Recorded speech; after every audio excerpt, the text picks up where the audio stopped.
Berikut ini merupakan materi kelas 11, mata pelajaran produk kreatif dan kewirausahaan. Materi yang akan disampaikan adalah media promosi pemasaran.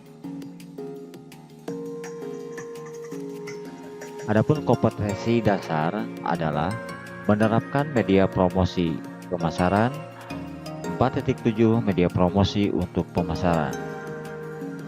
Sedangkan tujuan pembelajarannya adalah 1. Mengetahui tentang tujuan dan usaha menggunakan media promosi.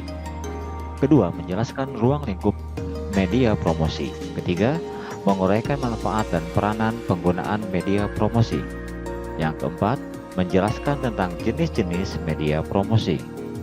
Yang kelima, menjelaskan dan membuat desain media-media promosi. Yang keenam adalah mengetahui gambaran penggunaan media-media promosi offline. Kegiatan promosi adalah salah satu cara sebuah unit usaha untuk meningkatkan volume penjualan produk atau jasanya. Menurut Salaluddin tahun 2003, yang disebut dengan promosi adalah salah satu unsur dalam bauran pemasaran perusahaan yang didaya-gunakan untuk memberitahukan, mengingatkan, dan membujuk konsumen tentang produk perusahaan. Di era revolusi industri 4.0 atau era ekonomi digital, marketing 4.0 mulai diperkenalkan. Marketing 4.0 merupakan pendekatan terbaru dalam dunia pemasaran, yaitu pendekatan pemasaran yang mengkombinasikan interaksi online dan interaksi offline antara perusahaan dan pelanggan yang tujuan utamanya yaitu memperoleh konsumen.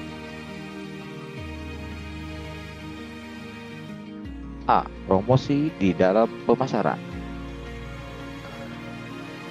Pengertian dari promosi adalah suatu aktivitas komunikasi yang dilakukan antara seseorang atau suatu unit usaha dan masyarakat dengan tujuan memperkenalkan suatu produk sekaligus mempengaruhi masyarakat luas agar membeli dan menggunakan produk tersebut.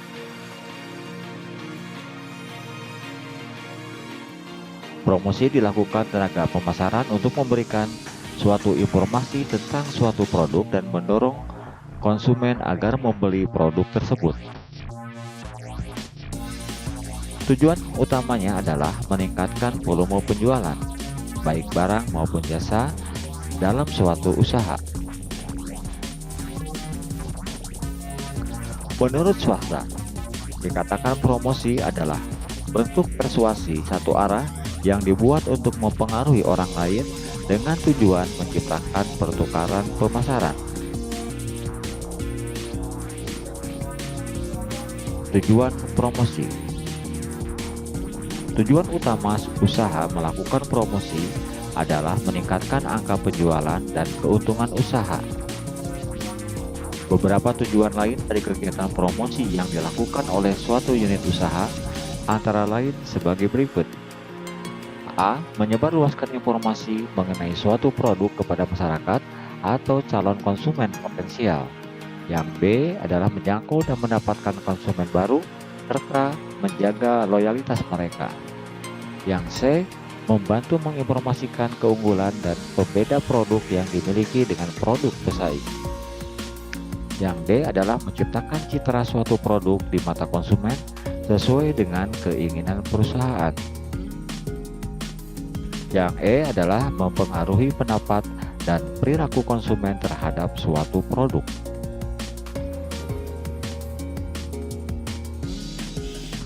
Tiga, jenis-jenis promosi. Untuk mencapai suatu tujuan dari promosi, sebuah usaha dapat menggunakan cara dan jenis promosi yang berbeda-beda. Jenis promosi yang digunakan bergantung pada tujuan dan jenis sektor usaha yang dijalankan. A. Promosi secara langsung.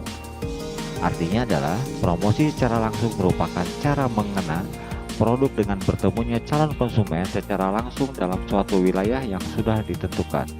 Contohnya adalah membagikan brosur pada sebuah acara dalam bentuk pasar dan lain sebagainya.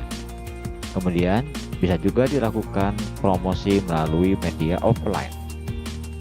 Promosi jenis ini adalah cara untuk mengenalkan produk dengan menggunakan media offline, seperti media cetak dan media elektronik.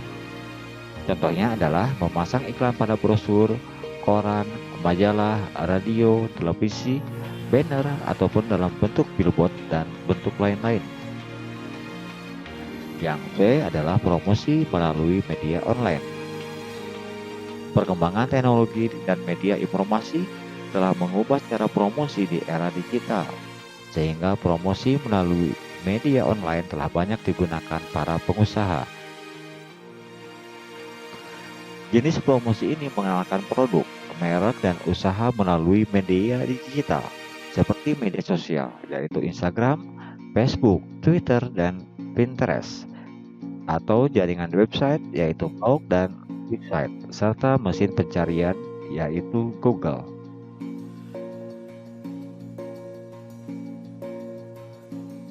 Gambaran usaha offline dan online. Sebelum memutuskan untuk memilih berpromosi dengan media apa, ada baiknya mengetahui terlebih dahulu mengenai gambaran usaha offline dan online sebagai berikut. Tujuannya agar lebih memahami cara promosi apa yang sebaiknya digunakan untuk jenis usaha yang sudah dipilih nantinya. Berikut ini adalah beberapa gambaran dan perbedaan dan usaha yang dijalankan dengan cara offline maupun online. Dilihat dari struktur modal. Usaha online membutuhkan modal yang lebih murah karena awal yang dibutuhkan untuk membuka toko online hampir bisa dikatakan gratis. Jika peserta didik hanya membuat website ataupun akun media sosial tidak berbayar. Jika peserta didik memilih untuk membuat website berbayar, harganya tetap lebih rendah dibandingkan dengan bisnis offline. Sedangkan pada usaha offline, membutuhkan persiapan yang matang karena modal yang dibutuhkan relatif banyak. Contohnya, peserta didik harus menyiapkan modal untuk sewa tempat yang semakin hari semakin mahal. Perbedaan selanjutnya adalah jangkauan pemasaran. Pada usaha online mempunyai jangkauan yang sangat luas. Peserta didik berkesempatan mendapatkan pembeli dari seluruh Indonesia, bahkan dunia, karena menggunakan media internet yang bersifat online ke seluruh dunia dan mampu dilihat oleh seluruh orang dari berbagai kota, daerah, negara yang ada. Sedangkan pada usaha offline memiliki jangkauan yang lebih sempit, mungkin hanya pada orang di sekitar toko atau daerah wilayah tersebut. Kemudian perbedaan yang ketiga adalah waktu operasional, di mana usaha online tidak terikat oleh waktu sehingga dapat beroperasi selama 24 jam. Maka saat peserta didik sedang tidur pun peserta didik bisa mendapatkan pesanan di akun bisnis online-nya. Yang B, usaha offline hanya dapat beroperasi pada waktu tertentu, sekitar 8 jam per hari dan akan tutup pada tanggal merah dan hari libur. Kemudian perbedaan selanjutnya adalah sistem pemasaran, di mana usaha online tidak membutuhkan sistem pemasaran yang rumit, seperti harus mengeluarkan uang untuk cetak brosur dan menyebarkannya ke masyarakat. Peserta didik cukup melakukan promosi dengan memanfaatkan media sosial seperti Facebook, Twitter, Instagram, Pinterest, dan sebagainya.